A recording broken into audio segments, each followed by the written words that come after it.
The topic of the day is what happens when a pathologist meets a mathematician and how we can work together on making pathology workflow improve.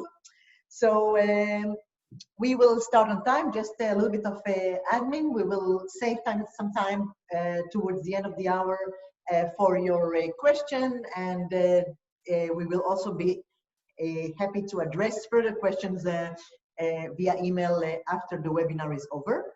So without any further ado, let's get started. So Alexandra, you are a toxicology pathologist, and this means that you actually learned veterinary and then specialized in pathology. And I wonder, how did you make the decision to pursue this direction? Actually, it was not immediately that I went into pathology. I practiced for 3 years in Poland. I'm originally from Poland. I wanted to see how the veterinary world is when you're working. I knew I wanted to do a PhD. I knew I wanted to do to specialize. I was not sure in what. And it was actually between horses and pathology, but pathology is not really a career in Poland. Well, veterinary pathology, MD pathologists, yes, but veterinary pathology is very, very niche, and we don't even have a specialization. So later what I did, I started a PhD in Poland and got a scholarship for 6 weeks to go, no, for 3 months to go to Germany. And I wanted to check the horse clinic and the pathology department. And I liked pathology during my studies, but I never really considered this to be a career. And I spent the first 6 weeks in pathology, and I never went to the horse clinic. And in these 6 weeks, I also learned that you actually can be a pathologist full-time. It doesn't need to be in Poland. So that's how it happened. And can you also tell us a little bit more about yourself? Sure. So I started, like you said, I studied veterinary medicine in Poland, practiced for a couple of years, then went to Germany to do a PhD and my residency in pathology, finished that, and stayed in Germany for a couple of more years and joined a digital pathology company. And this is where my digital pathology and image analysis expertise and passion comes from. And this is where I started this path. And later I became a toxicopathologist. And fortunately enough, I can apply also the digital pathology and image analysis knowledge to my current job. And in the meantime, I started my blog with the intent to build a bridge between the computer vision, computer science community and the pathologists and life scientists, because this was something that I saw was lacking in this first job that I had. Okay, cool. So, Ken, tell us now about yourself. And one thing that is that I'm super interested in is you studied applied mathematics. I don't know what applied or non-applied is, but mathematics. And how did you realize that AI, first, how did you go into the image analysis? I guess this comes from computer vision, but when did you realize that it's going to be AI that's going to take over image analysis?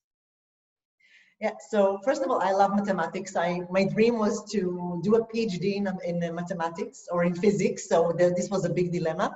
And indeed, when I did my PhD in applied mathematics means that you will actually do something useful, and mathematics is extremely useful in computer vision. But when I studied it, you know, the AI people were just very niche, and you know, they were nobody actually paid too much attention for them because the classical approaches were prevailing.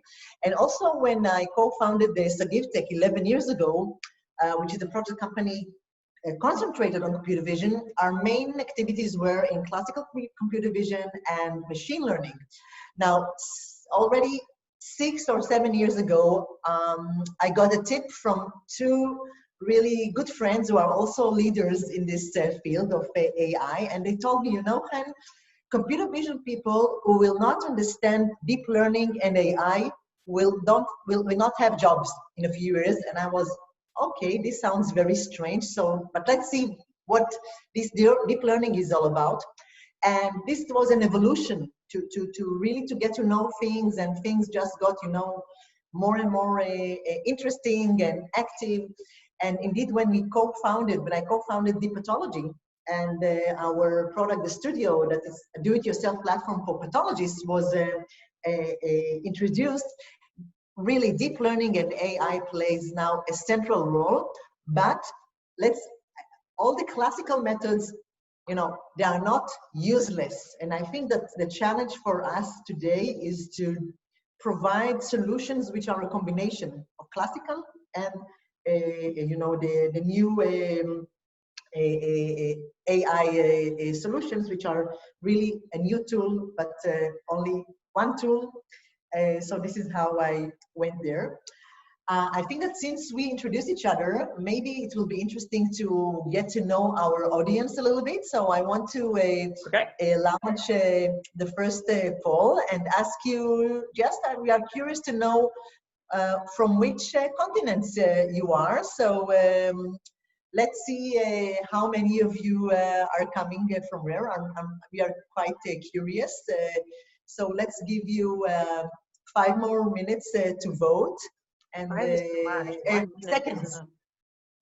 Yeah. Okay. So,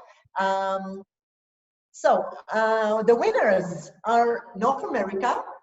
40, almost half of the people here are from North America, and then Asia. Wow, this is cool. Oh, nice. Europe, a little bit of South America, and we don't have anyone from Africa or Australia. But okay, so this is great. What time is in Australia? Maybe they're sleeping.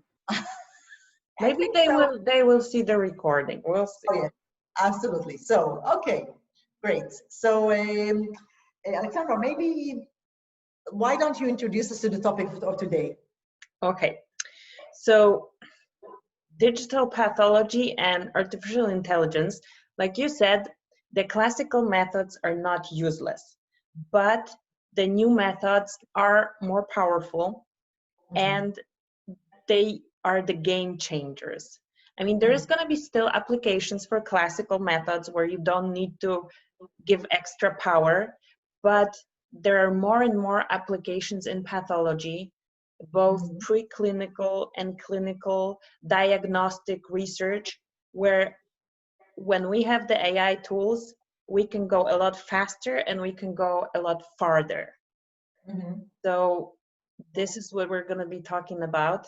Image analysis has been in pathology already quite some time. The first approved algorithms approved by the FDA for quantification, they were cleared in 2003. That was for IHC quantification of different markers. And they are still approved. They can still be used. They're working correctly, but there are many more new applications where AI is going to be the method of choice to address them.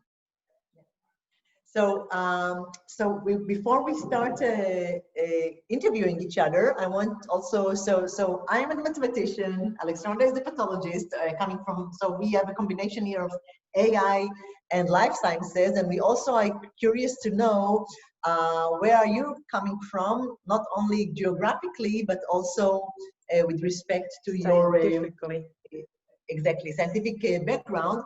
So we would be happy if you now look at the second poll and tell us whether you are AI experts or life science experts or coming just technological experts. So okay, so I think that let's give it 2 more seconds, and people are voting. Oh, this is a little bit tense, but okay. So the majority is almost 50% of the audience is pathologists, and then we have also AI experts and life science experts. Almost no, but I would say that the More majority in pathology than non-pathology. yes, yes, okay, Good. this is interesting. I'm So I proud. hope you will find our discussion here interesting. Okay, so let's get started. I want to ask you the first question, and my first question is, what was the first project that involved AI that you were into? Mm-hmm. Okay, so it started with random forest, my exposure to random forest, which is machine learning actually, but it is part of artificial intelligence. And I was underwhelmed with random forest. Everybody was, that was like, I'm gonna tell you about the real encounter with deep learning in a second, but that was like the thing before. I know random forest is very has great applications in finances and for different other disciplines, but I think random forest itself was overwhelmed with pathology. And we used it, we tried to use it for tumor stroma separation on samples that did not have a special staining for tumor cells. So that would be just a normal staining that pathologists use, the hematoxylin and eosin. And by the cell morphology, our scientists were trying to separate that. And you know, you would always have a nice example where they would show it and would be happy with it, and then you would look at the whole cohort and it would not match. So I disliked random forest. Okay. Okay. Then they Yes. And then. started working with deep learning, and that was in 2018. And I got involved in a project with brilliant people, brilliant AI scientists. And what we were doing, we were trying to mimic the tumor proportion score for non-small cell lung cancer on tissue biopsies on human samples. These samples were stained with the IHC, but this scoring is very tricky because not only the tumor cells stain with this marker, the marker is not here. It was the PDL1, programmed death ligand 1. So there is a scoring. There are different drugs that are targeting this marker. For each of the drugs, the cutoffs for the scoring are different. So we were looking for a method that would quantify it and could tell us how much, regardless, you know, what the positivity cutoff is. And that worked a lot better. It was also quite some work because we had to, it was a supervised, well, semi-supervised, but the supervised part required annotations from several pathologists from the group. Yeah. And then I got friends with AI and deep learning again. But it took some people who were really experts in this and could apply these even newer methods and better results. So, you know, two factors played in that. Convince That you was that it's 2018 okay. where I learned about deep learning and worked on a project like that. Interesting. Okay. So we move on. Yes, we move on. Chen, how long are you active in AI for pathology? Because you said AI, you got the tip like 6 years ago. When did you start 7 years in ago. pathology? Yes, exactly. So I try to put things a little bit on a timeline. And so Sagiv Tech, our process company, was founded in 2009. And in 2017, this was really our first encounter where we did an AI for pathology project with Roche Pharma Research and Early Diagnostics.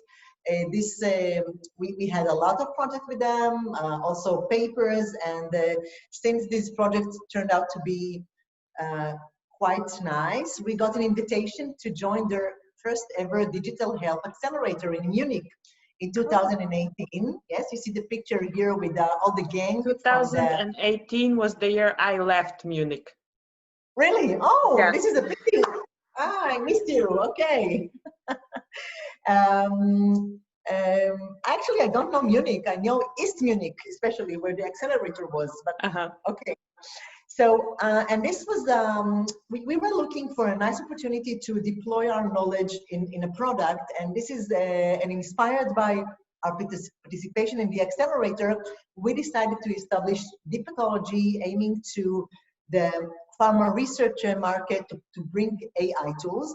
And in 2019, we actually launched the DeePathology Studio, a do-it-yourself platform to pathologists. And then since then, it was used for dozens use cases for creating new algorithms, solutions, etc.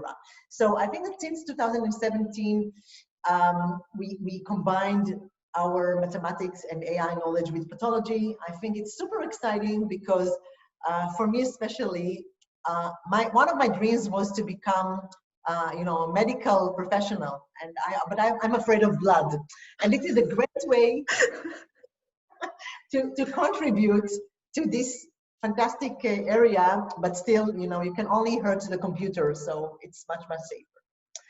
And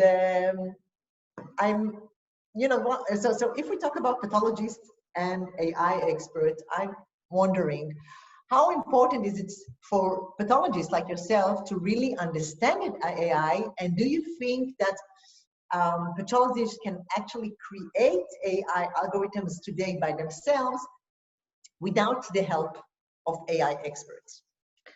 So the quick question, how important it is? It's very important to understand the concept, but you don't need to be an expert. I'm not an expert in AI, but I can talk to people who are helping me or who are doing AI. I know, basic terms like convolutional neural networks, that there are different ones, which I don't know what they do, but I know that, they're there. I can distinguish machine learning from deep learning and know the hierarchy of the terms. So I think this is very important, to have a good conversation, to have a basic understanding of each other. And but I'm never going to be an expert. I'm a pathologist. I'm expert in pathology. So yeah. And if pathologists can create algorithms on their own, no, they cannot. I mean, there are tools like your tool and other tools on the market that are tools for pathologists. But this is already, a tool given to us that was designed and optimized by hopefully collaboration, then it works well, of pathologists and AI scientists. And then we learn to use it often by interacting with the teams that, with your team in your case, to, first learn to use the tool. Second, if we don't have the background knowledge, then we have to gain the background knowledge to understand the architecture of the software. And or there is other scenario where you have specialized groups that are built of AI scientists that interact with pathologists, where the pathologist doesn't touch this kind of software. If they don't want to, they don't have to, as long as they have a good team to do it for them, and that the results are viewed together and are sound technologically and scientifically. Okay, so it's good to hear that we are important. Yes, I mean, this is not the area of our expertise. And how about you? How important is it for AI developers to understand pathology? And can AI experts create AI algorithms without pathologists? So basically, reverse question to you. Yes, exactly. So I think that first of all, we do not aim to understand pathologies, because we are not going to be pathology experts. But I think that the important thing is that you will start with understanding the problem and the needs of the pathologist. So this is really what you have to understand. Because if you only bring the technology and you are saying, oh, my technology is great, and you fall in love with the technology, but you don't listen to the needs of your customer, then it's really useless. So I see some trends, and I don't like them, where AI experts say, to the pathologist or to the medical expert, okay, guys, bring me the data, do the annotations, and then go away.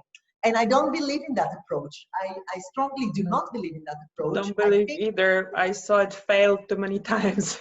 Exactly. I think that the most important thing when you are trying to develop an algorithm is, first of all, listen to the experts. Listen what they need, how they work, what is their workflow, understand what they are saying. So not only listening, but really comprehending what they need, and then act. And I think the act should be together. So I put you on the left side and me on the right side.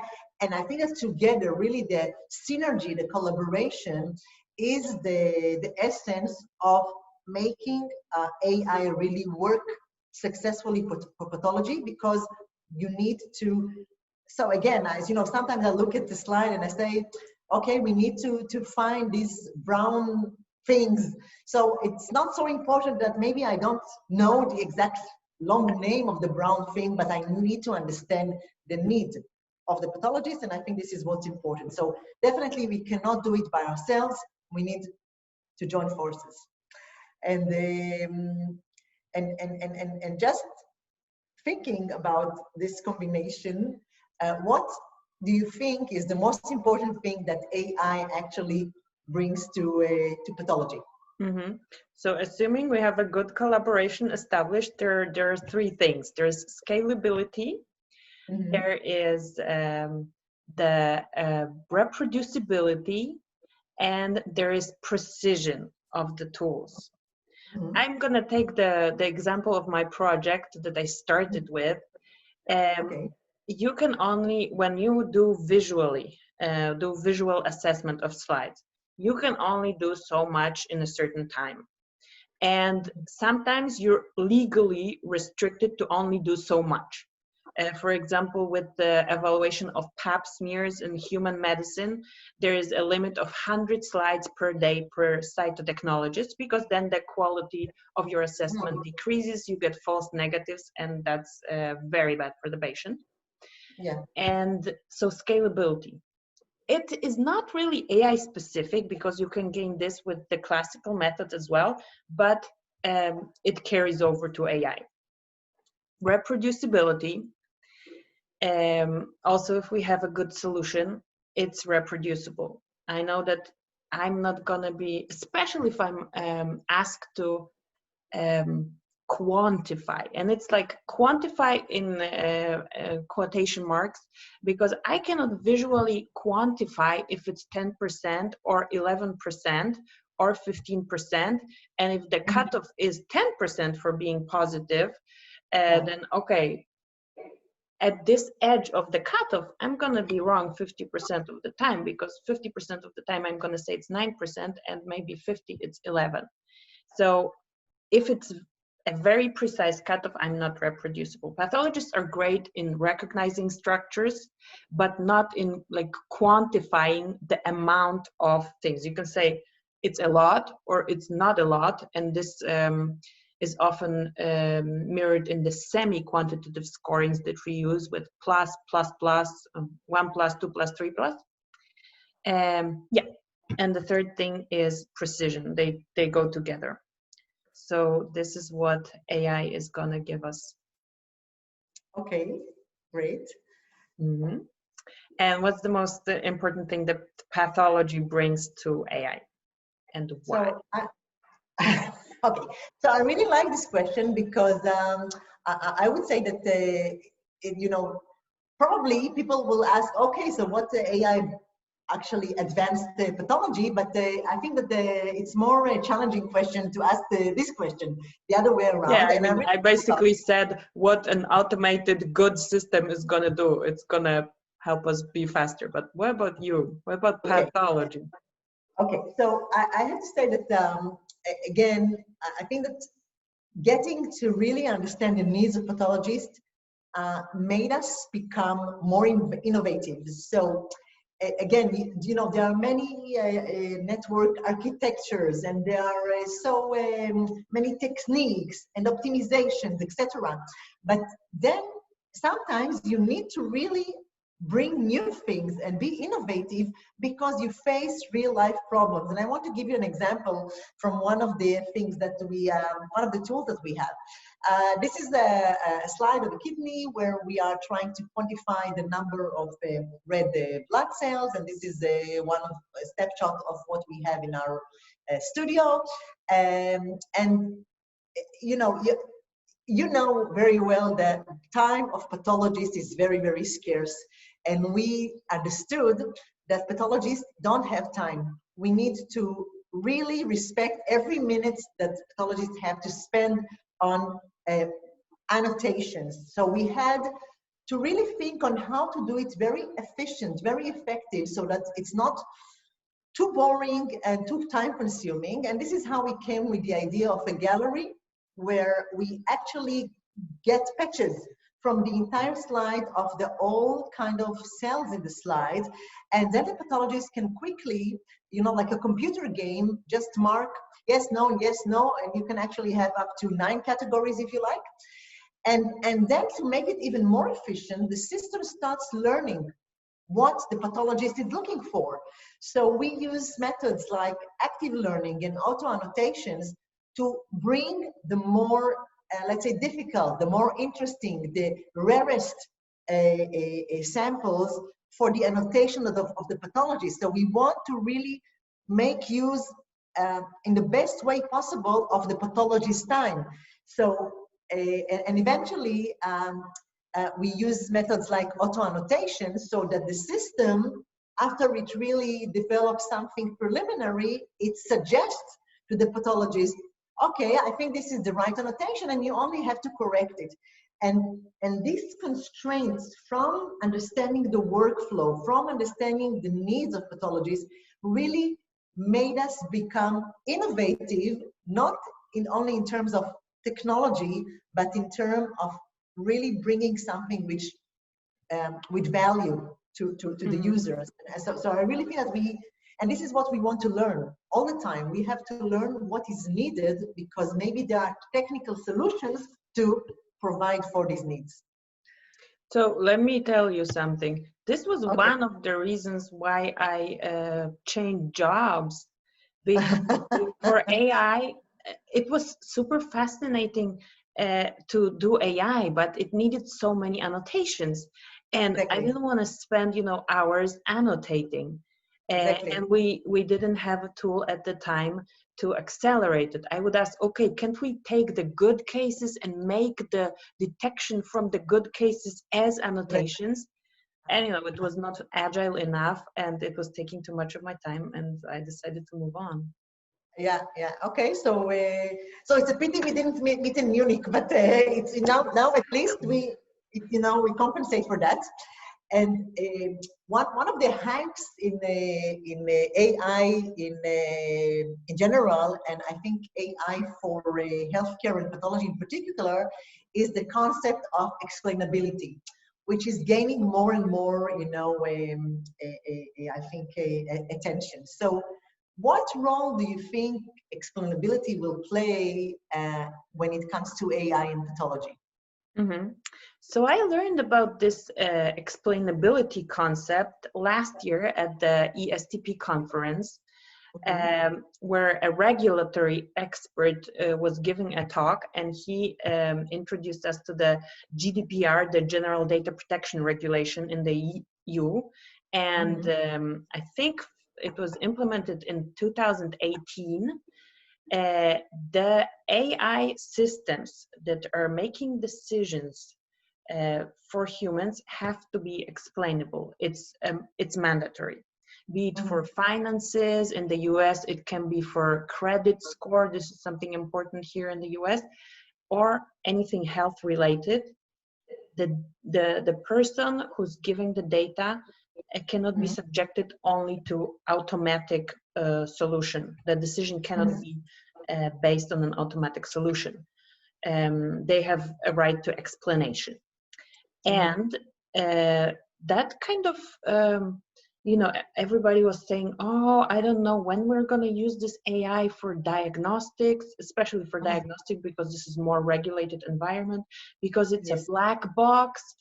And then it kind of moved the black box paradigm to a glass box paradigm, so-called. It's called like that in the literature, that you have to actually know when you have some features chosen by AI, you have to know what they are and why is it making this decision to be able, is this especially, I think is going to be important in the unsupervised deep learning methods, where you don't give the labels.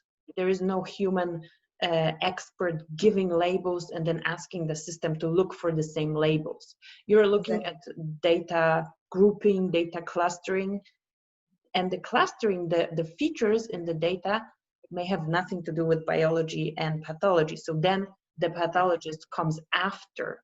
In the supervised, they come before to give the labels, and then later also. But here, the interpretation of the expert, I mean, from any area, comes after, and it has to be explainable. So it's mandatory already in Europe. It's going to be mandatory around the world if we want to protect ourselves. Yeah. And what about the role of explainability in AI in pathology for you, Chen? Yeah, so I think that, as you said, making the black box into a glass box is really, really important to gain confidence on how AI is going to assist making, critical decisions about our health. And as you said, I think it's really, you can divide it into two sections. The first is when AI merely mimics the pathologist's work, so there is a reference. And this is, for example, a Helicobacter pylori detector, and I think you can see in the middle the nasty Helicobacter in this staining. But then, of course, we can when we talk about explainability, we usually talk about ways to visualize the outcome of the network or layers within the network to really understand what made the network come to this decision. And when we have a reference, then we can actually validate the decision of the network, and we can really find the logic because we have a good reference. However, for unsupervised use cases, or when AI actually is used to explore completely new features, you want to do predictions, you want to predict a drug outcome, you want to be able to maybe see things which are not visually accessible to the human eye, no matter how expert is the human that we talk about.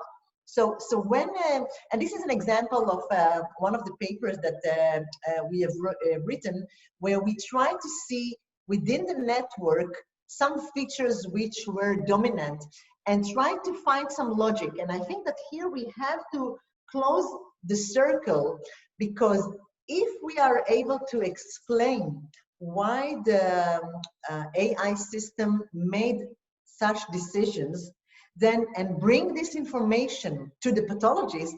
So this is, I think, a great way to bring this new information to the pathologist, and probably or possibly allowing them to gain really a new knowledge, new insights, and help them in their work. And I think, again, the main concept here is to work together to bring the insights from the AI system to the pathologist.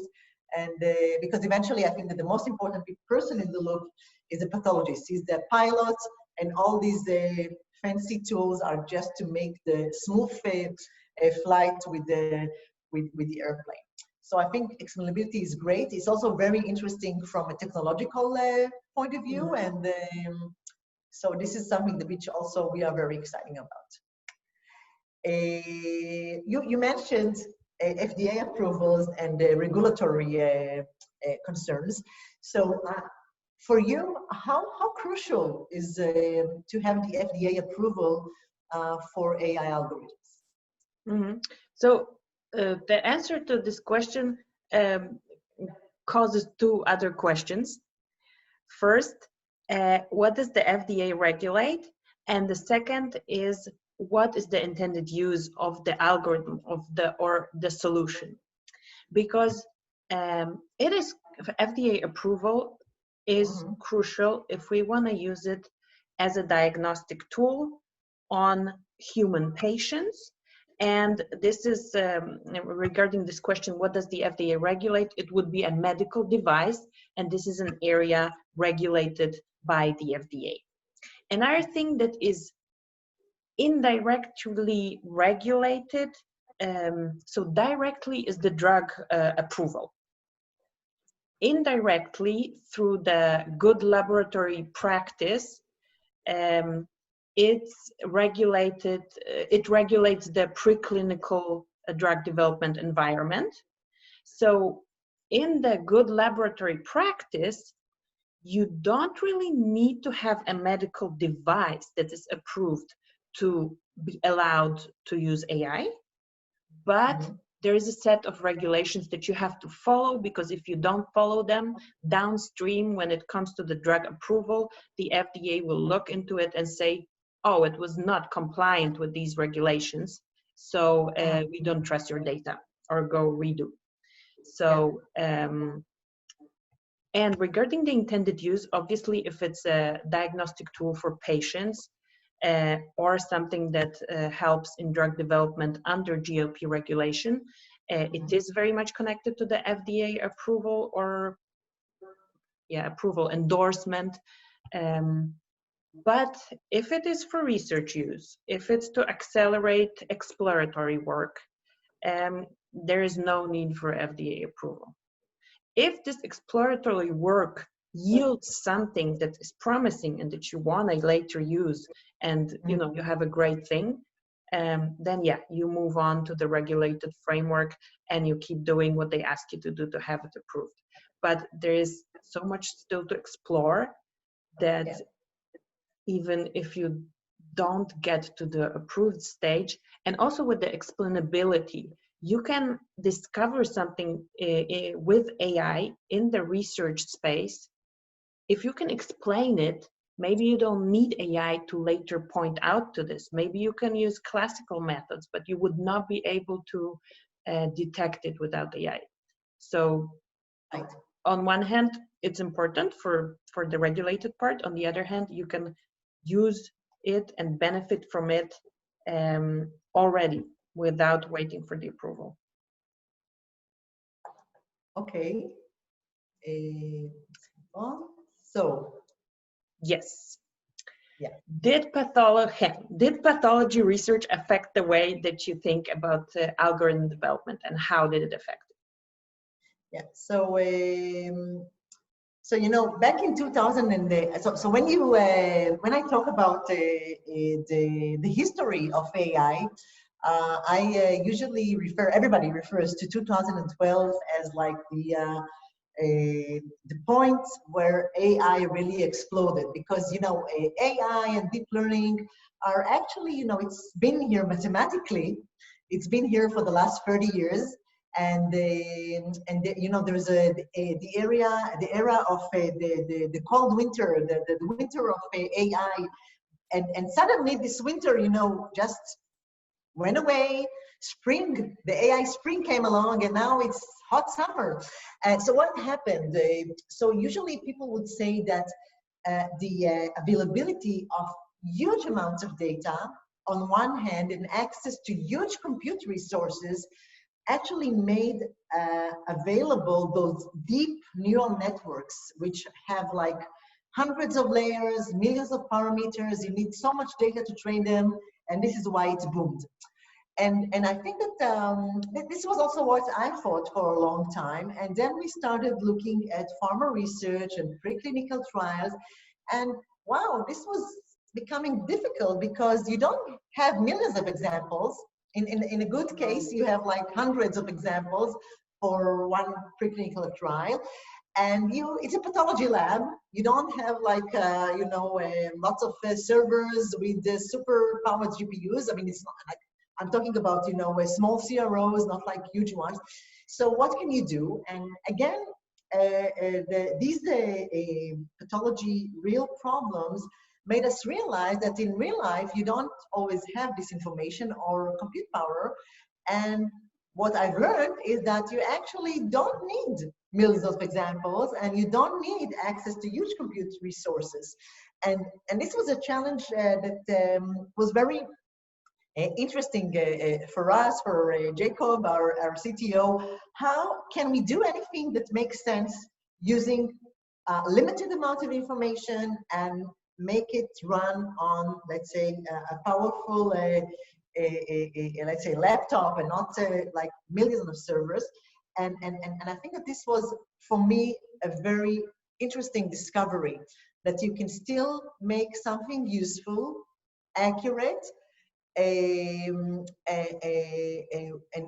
but have limited amount of data, and make it trained and run on a more humble resource. Now, I have to put a little remark here, but because it really depends on the use case. For some use cases, which are very complex, which you need ultra high accuracy, then of course maybe you cannot avoid having still the data and huge compute resources magic needed, but you still can do a lot of good things with limited information and limited resources. And I think this is one of the most interesting lessons for me from pathology and AI.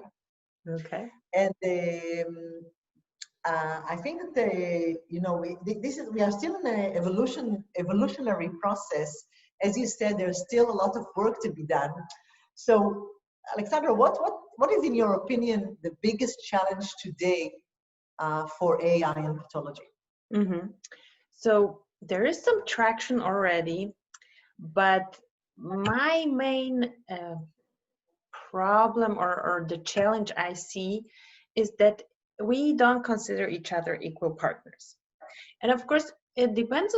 So you either have the use case where the pathologists use AI, either tool or the experts, to do something and then take to provide some kind of output and then take it. Or the other way around, there is a new method that AI scientists want to try on pathology data, and you have like maybe one or a couple of pathologists that provide annotations, and that was your contribution. So I think the problem is, if this is a AI-based image analysis problem on whole slide images of tissue, you need to have in the team both experts, and they have to work together.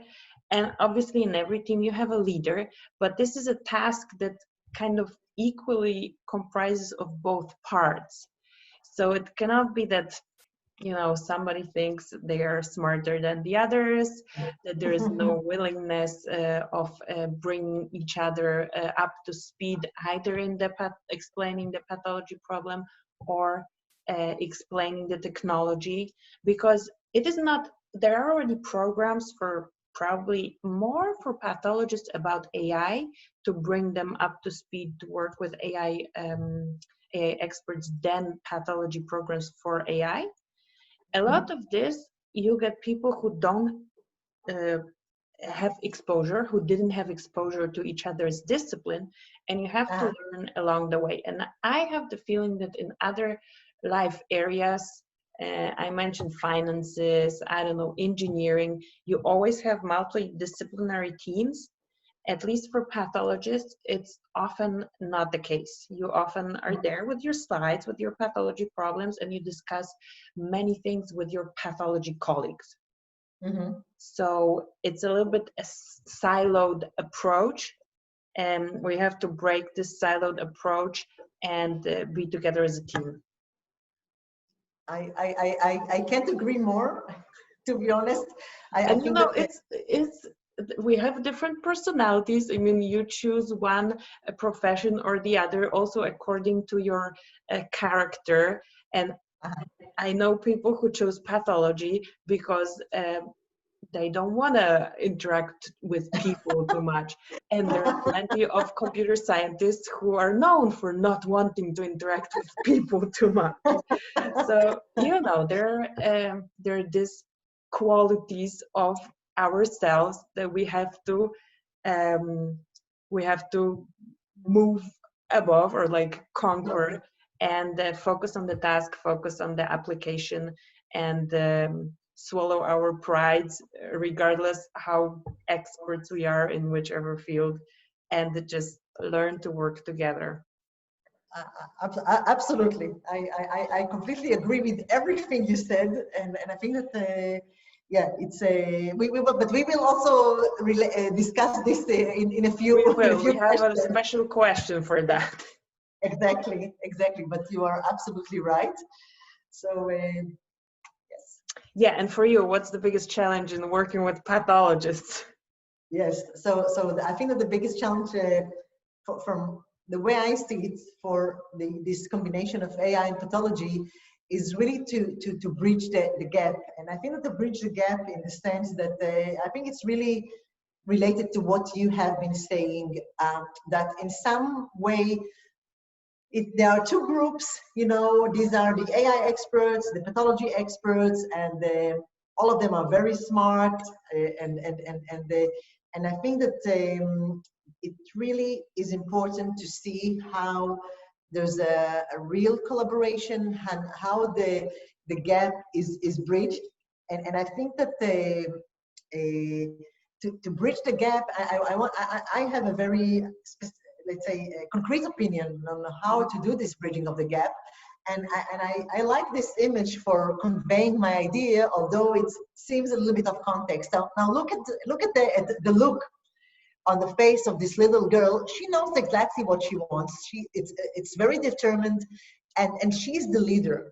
And I think that when it comes to AI and pathology, pathologists are the leaders because they are the masters of the domain of pathology. They will have the burden and the responsibility to make the decisions about toxicity and efficacy of drugs, about the treatments of cancer patients, you know, really important decisions. And the robot was very cute. It's very nice. It's very knowledgeable. It can really help. Maybe it can run faster than the little girl. Maybe it can make calculations faster than the little girl, and maybe his movements are more precise, but he's helping her. She is the boss. And I think that the way I see it, the AI should provide capabilities, should build, I like to fly, so should build a very, very sophisticated cockpit for the pilots, and the pilots are the pathologists. And this is why I like this slide, because it's very obvious who should benefit, and I think that pathologists and AI researchers should work together to really accomplish a very sophisticated environment, technological environment, to assist pathologists in their work. And this is my vision. And I think that the better work that we do, the more tools will be available for pathologists to make their life easier and their work, I think better in a way. Mm-hmm. And I think it's so important what you said, that the responsibility is for the application, not for the tool. For the responsibility is for what you use this decision for. And Absolutely. I mean, it applies here to pathology. Pathologist is the responsible person. Any other discipline, it's going to be the subject matter expert. Yeah. You know, I just want to remark very quickly that before I entered the field of pathology, I didn't realize how important pathologists are in the healthcare of people. I didn't realize that, and I think you don't really see. You will rarely see your pathologist. No, you don't see. You don't see them. You don't want to see. Yeah, you even rarely read the report. Yeah, exactly. But so now to a teasing question. We are just and then we will take questions from our audience. What is the most difficult part of working with computer scientists, and what is the thing that you would like to get from AI developers? Mm-hmm.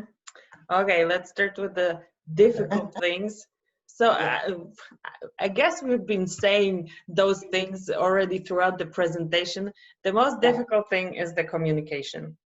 They don't understand us, we don't understand them. And if there's no willingness to learn from both sides, and then, you know, a kind of resentment develops, and you're like, okay, they're not gonna get it anyway. How about you just run it and then we take care of this? And I think it's the same on the other side. How about they give us the annotations? How about they score this for us and we do the rest? And it's, you know, for research collaboration, for everything that we do together. And it's not that we're not capable of communicating. We need to want to do it. So communication. Then it's also communication related when the computer scientists are questioning my expertise. In what way? For example, let's say we're reviewing the quality of the image analysis results, and I see that it does not match the tissue. And they don't see it because they don't have my expertise. And I say, no, it's not good. So, for example, going to another pathologist to confirm annoys me. And it's like questioning my expertise. And it may stem from the fact that pathologists are like famous for disagreeing, but it's a different level of disagreement. It's not the level of of basic tissue structure interpretation. This is our base knowledge, and we need to train a lot to learn that. But once we achieve that, there is, you know, another level of diagnostic interpretation, and this is where we disagree. But these are often things that other people don't even see. They see blue and pink in the image, and they're like, cells, or they're cells. And yes, I know where the cells are, and most of the time which are the cells, and that when the detection is wrong, I know it as well. So questioning this kind of expertise is not helping. Yes. And also not sharing the necessary AI knowledge. And I touched on this. Many of us will be learning on the job. Many of us will not have any prior experience with either pathology or AI. And, you know, disrespectful is maybe too much, but being you know, nose like that a little above because you know the technology and I don't know what this convolutional neural network is. If we want to work together, and if I don't know it and I need to know it, explain it to me. In a way that I understand it. And this is also what I'm trying to do with the computer scientists that I work with and that I worked with. It was a transition for me from when I started my residency, because you are in a pathologist environment, most of them know more than you, and when you don't know something, you feel stupid, and then when somebody comes that is lower year of your residency and you look at them and they don't know something, you're like, how can they not know this? And then you step out of this to a world where nobody knows anything about pathologists. And then I was like, but they had biology in school, right? But then I thought, I had maths in school too. And the applied mathematics that I use is adding, subtracting, multiplying, and percentages. And I use my cell phone for this because I don't trust myself. So, you know, changing the perspective, both for me and for somebody who is an AI expert, would help, and sharing the knowledge, bringing people up to speed, would help. So this, of course, ties into the most desirable things in working with computer scientists. One thing, open-minded and agile. I am not the method expert, but I would like to have somebody who's not, to work with, who's not attached to one method. And I have seen that some people like one programming language more and some people other, and you have like more options in one than the other. I would like the AI expert to be open-minded and agile in trying new methods, switching methods, like the transition from random forest to deep learning. It was not the same person who transitioned. I had to work with different people. So, and it's not that the person, the people who were fans of random forest didn't have the capability of doing deep learning as well. But there was a little bit of agility lacking. Yeah. Okay. The other thing is, of course, trust in my expertise. I trust you as an AI expert. Please trust me as being a pathologist. And the same thing, a fast learner of necessary pathology knowledge. So it's kind of a little bit of reverse what I don't like. That what that is what I would like to have. Yeah, and I mean I expect from myself to be quick in acquiring the knowledge I need. I would expect the team members from the AI side to understand what I'm talking, and also ask if they don't understand. They're not pathologists, they don't need to know. They can ask and then I answer. But if I have to answer the same question 3 times, then I'm already, like you said, pathologists do not like spending time on mundane tasks. Yes. So yes, fast true. learner of the basic necessary knowledge. What about you, Chen? What's the most difficult and what's the most desirable? So I go through it very, very quickly because I still want to maybe catch 1 or 2 questions from the audience. So the most difficult things for working with pathologists is that, as I said, extremely busy. Sometimes we need to convince them that it's not, we don't intend to replace them, no way, just to assist them. And there is always a difficulty when it comes to a pathology lab. It's not like the most advanced IT place on the earth, and this is always a challenge. But it's becoming better. We had the privilege to working with you and also with other pathologists, and we really loved it when they are also open-minded and they are really enthusiastic about learning about AI in a way that they can really collaborate and we speak to each other in a way that we understand each other. And what I think we are very successful when the pathologists are better than us in using our algorithms. Now, I see that there are questions piling up, so let's see. Let's see. So I think one of the questions that we have is, did AI actually affect the way that pathology is working? Can you relate to that? Yes, well, it will. You said the same thing, but for mathematicians and AI, that your friends told you, oh, the ones who don't use AI are going to lose their jobs. I don't think it's going to go that fast for pathologists, but the ones that will be familiar with the tools, will be able to use them and willing to use them, are going to advance faster and are going to be there's going to be more demand for these people as this technology advances. And do you think the future, and this is another question, to have to form multidisciplinary teams of people who are both experts in AI and in pathology? You start this in some companies. So I have a podcast and I always ask this question. I'm interviewing different people from the image analysis industry for pathology. And I always ask them, do you hire a pathologist? Do you have pathologists on staff? Or if not, how do you work with pathologists? So there is awareness that if they want to do pathology or contribute to pathology, they need to work together. I don't think it's officially established as a must. I think there's plenty of, those who start in the field and don't get it yet to try to make workarounds and not involve them. But I think it's going to be a standard at some point. And for those who are serious, it already is a standard. Yeah. So we are reaching the top of the hour, and as I said, I respect pathologist time and even AI experts time. So we're going to follow up on everything.